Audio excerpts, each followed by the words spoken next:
নমস্কার, আমি প্রসেনজিৎ চট্টোপাধ্যায়। কিন্তু আজকে আমি খুব খুশি, কারণ আমাদের বিজয়নগরের হিরে কাকাবাবু সন্তুকে শুধুমাত্র পশ্চিমবাংলার বাঙালি বলবো না, মানে কলকাতার ভেতরে, কলকাতার বাইরে এবং ভারতবর্ষের যেখানে যেখানে রিলিজ করেছে, অ্যাডভান্সে মানুষজন টিকিট কেটে একদম হল ভর্তি করে আমাদের কাকাবাবু দেখছেন।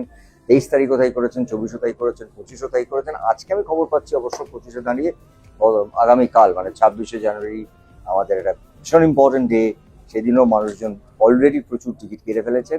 ঠিক তারই মাঝখানে একটা খবর পেলাম, সেটা হচ্ছে যে আমাকে ভারত সরকার থেকে সম্মানিত করেছেন, ভালোবেসেছেন, যোগ্য মনে করেছেন, আমাকে পদ্মশ্রী পুরস্কার ঘোষণা করেছেন তারা। ঠিক তারই মাঝখানে এটা একটা বড় পাওয়া, কারণ আমি যখন খবরটা পেয়েছি তখন আমি আমার অডিয়েন্সের সঙ্গে ছিলাম, যারা কাকাবাবুর জন্য পাগল, সন্তুর জন্য পাগল। তাই আমার তরফ থেকে এবং আমার বিজয়নগরের হীরের তরফ থেকে আপনাদের সবাইকে আন্তরিক শুভেচ্ছা, কারণ আপনারা প্রসেনজিৎকে তৈরি করেছেন।